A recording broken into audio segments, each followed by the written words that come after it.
Viver juntos uma grande emoção. Sentir no peito uma explosão de amor.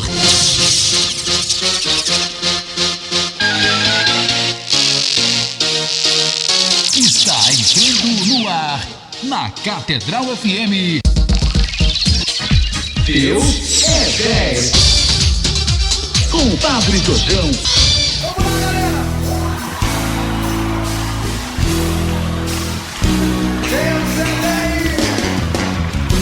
Bom dia, irmãos e irmãs, ouvintes da Rádio Catedral 106.7, Sintonia da Felicidade. Quero começar o programa de hoje mandando um abraço muito querido à auxiliadora lá da paróquia do Grajaú, Nossa Senhora do Pé Socorro, mas que é sempre da paróquia Nossa Senhora da Paz, aqui de Ipanema. Auxiliadora, anjo de Deus querido, um grande abraço a você.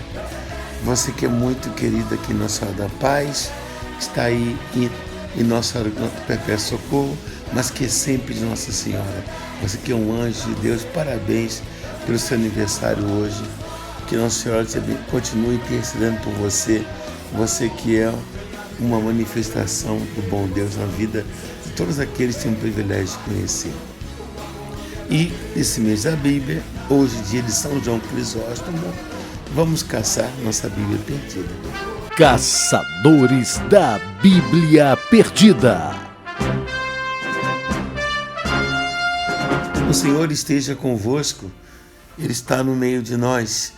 Proclamação do Evangelho de Jesus Cristo, nosso Senhor, segundo São Lucas. Glória a vós, Senhor. Naquele tempo, Jesus contou uma parábola aos discípulos. Pode um cego guiar outro cego? Não cairão os dois num buraco? Um discípulo não é maior do que o mestre. Todo discípulo bem formado será como o mestre. Por que vês tu o cisco no olho do teu irmão e não percebes a trave que há no teu próprio olho? Como podes dizer a teu irmão: irmão, deixa-me tirar o cisco do teu olho, quando tu não vês a trave do teu próprio olho? Hipócrita, tira primeiro a trave do teu olho, e então poderás enxergar bem para tirar o cisco do olho do teu irmão. Palavra da salvação. Glória a vós, Senhor.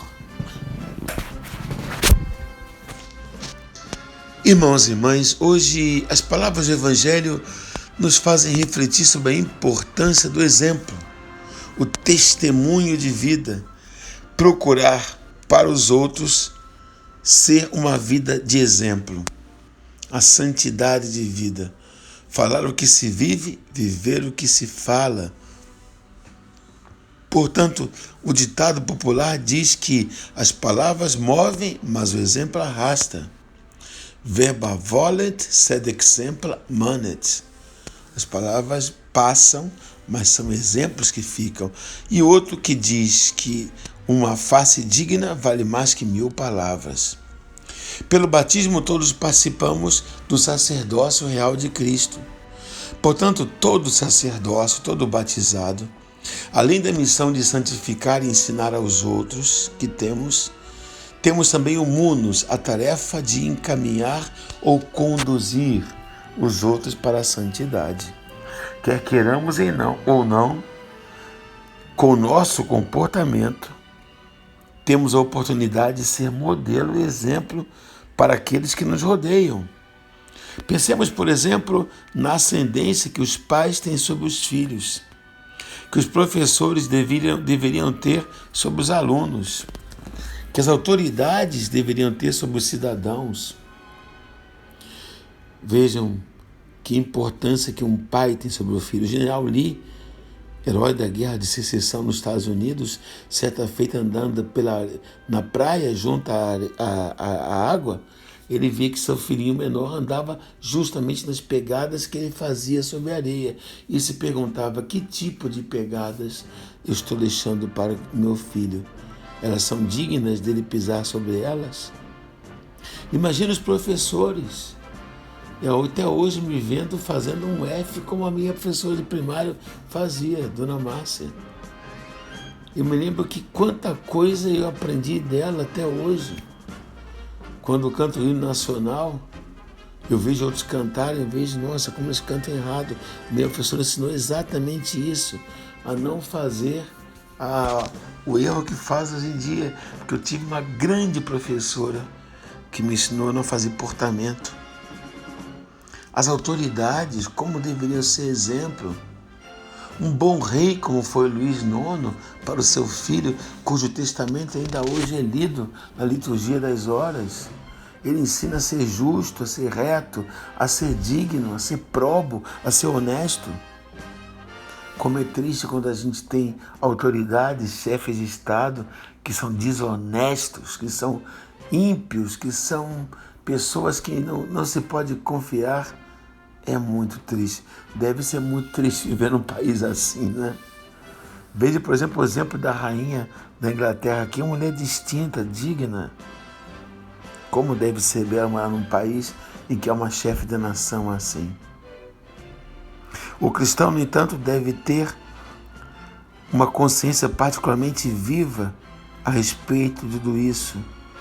Pode um cego guiar outro cego? É muito triste. Para nós cristãos é uma chamada de atenção. Aquilo que os judeus, as primeiras gerações de cristãos falavam de Jesus. Ele fez os mudos falar, os surdos ouvir, os cegos ver.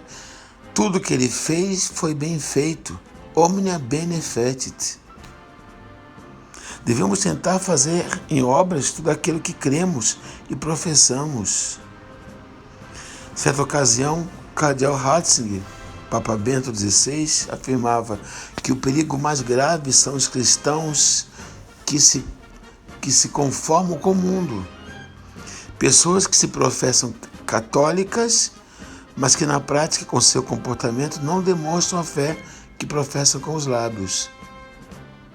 Hoje celebramos a memória de um dos maiores semeadores da palavra divina. Ao longo da história da igreja, São João Crisóstomo, e quer dizer boca de ouro, que é precisamente o que significa esse nome. Boca de ouro, lábios de ouro, pela grandeza e sublimidade de sua eloquência ao expor a doutrina cristã.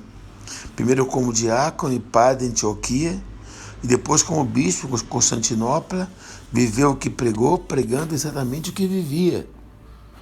A pregação de João Crisóstomo suscitava nos ouvintes reações diversas, desde o acolhimento e a conversão de uns até a oposição e rejeição de outros, porém nunca indiferença.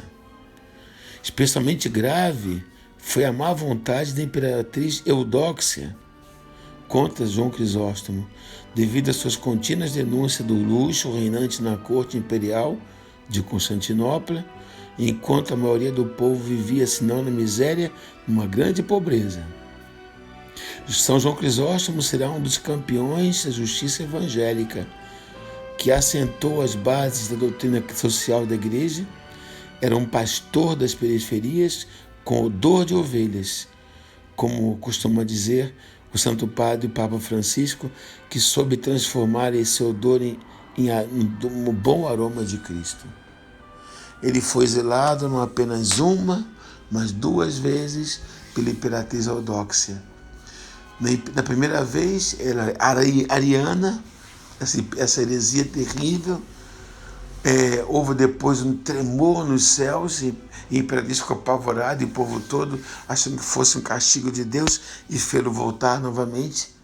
Voltou triunfante, até que pouco tempo depois conseguiu de novo o seu exílio, onde ele morreu. João Crisóstomo é autor da liturgia bizantina e passou a história como um grande pregador, esse que é de fato o autor da liturgia ortodoxa, e suas relíquias foram levadas mais tarde para Roma, onde são depositadas na Capela dos Cônegos de São Pedro. São João Paulo II, mais tarde, devolveu-as em grande parte para o patriarca de Constantinopla, patriarca Bartolomeu I, embora uma pequena parte continue ainda na Capela dos cônegos da Basílica de São Pedro. A memória litúrgica de São João Crisóstomo celebra-se no dia 13 de setembro, já que ele morreu no dia 14 de setembro, festa da exaltação da Santa Cruz. São João XXIII o proclamou padroeiro do Concílio Vaticano II. Que São João Crisóstomo interceda por toda a Igreja, por todos nós, principalmente nesse tempo tão difícil em que estamos vivendo. Por sua intercessão, abençoe-vos Deus Todo-Poderoso, Pai, Filho e Espírito Santo. Um bom fim de semana e até segunda-feira, se Deus quiser. Fiquemos na paz do nosso Deus, que é 10. E agora é com você, meu irmão, amigo querido, Padre Marcelo Rossi. Até segunda, amados no Senhor. Catedral FM apresentou Deus é 10. Com Padre Jorjão, Deus é 10.